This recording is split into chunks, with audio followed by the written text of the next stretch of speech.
আসসালামু আলাইকুম ওয়া রাহমাতুল্লাহি ওয়া বারাকাতুহু। আমি বারাকা। আজকে আপনাদের কাছে নতুন ইসলামিক কিছু নিয়ে এসেছি। শুনতে হলে পুরো ভিডিওটা শেষ করুন। আসসালামু আলাইকুম ওয়া রাহমাতুল্লাহি ওয়া বারাকাতুহু। 3 ব্যক্তিকে সাহায্য করা আল্লাহ তাআলার দায়িত্ব। 1 আল্লাহর পথে মুজাহিদ, 2 যে ধার করে পরিশোধের চেষ্টা করে, 3 যে পবিত্রতা বজায় রাখার জন্য বিয়ে করে।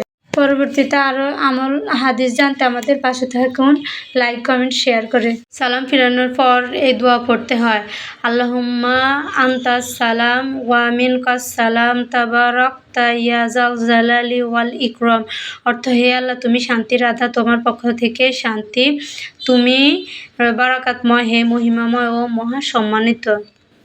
প্রত্যেক ফরজ নামাজের পরে দোয়া পড়তে হয়, লা ইলাহা ইল্লাল্লাহু ওয়াহদাহু লা শারীকা লাহু লাহুল মুলকু ওয়া লাহুল হামদু ওয়া আলা কুল্লি শাইইন কাদির। আল্লাহুম্মা লা মানি লিমা আতওয়াতা ওয়া লা মুতিয়া লিমা মানাতা ওয়া লা ইয়ানফাউ জাল জাদ্দি মিনকাল জাদ্দু। অর্থ, এক আল্লাহ ব্যতীত কোনো ইলাহ নেই, সার্বভৌমত্ব একমাত্র তারই, সমস্ত প্রশংসা একমাত্র তার জন্য, তিনি সব কিছুর উপর ক্ষমতাশীল। হে আল্লাহ, আপনি যা প্রদান করতে চান তা রোধ করার নেই, আর আপনি যা রোধ করেন তা প্রদান করার কেউ নেই।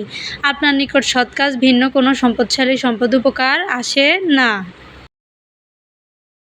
রোগীর জন্য দোয়া করা, আজহিবিল বাস রব্বানাস ওয়াশফি আনতা আশফি লা শিফা ইল্লা শিফাউকা শিফাআন লা ইউগাদিরু সাকামা।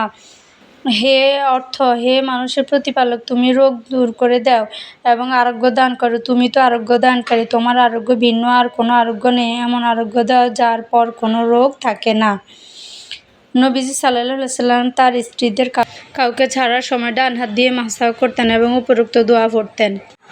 রাতে ঘুমানোর আগে সূরা আশ-সাজদা, সূরা আল-মুলক, রাসূল সাল্লাল্লাহু আলাইহি সাল্লাম সূরা আলিফ লাম মিম তানজিল ও সূরা তাবারাকাল্লাযী বিয়াদিহিল মুলকু না পাঠ করে ঘুমাতেন না। পরবর্তীতে আরও আমল জানতে আমাদের পাশে থাকুন। সূরা ফাতিহা পড়ে যে ব্যক্তি আল্লাহর কাছে রোগের জন্য শিফা চাইবে, তাকে ওই রোগ থেকে শিফা দান করবে। যে ব্যক্তি আল্লাহর উপর ভরসা করে তার জন্য তিনি যথেষ্ট। সূরা আত-তালাক 3।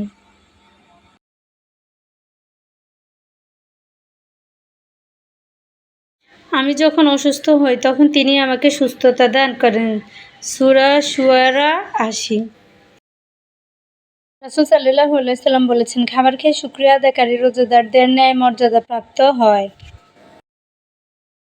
আল্লাহ বলেন, আমি তো ইচ্ছা করলে মেঘ থেকে লোনা পানি বর্ষণ করতে পারি, তাহলে তোমরা কেন শুকরিয়া আদায় করো না? রাসূল সাল্লাল্লাহু আলাইহি সাল্লাম বলেছেন, তোমাদের প্রত্যেক ব্যক্তির দোয়া কবুল হয়ে থাকে যদি সে তাড়াহুড়া না করে আর বলে যে আমি দোয়া করলাম কিন্তু আমার দোয়া তো কবুল হলো না।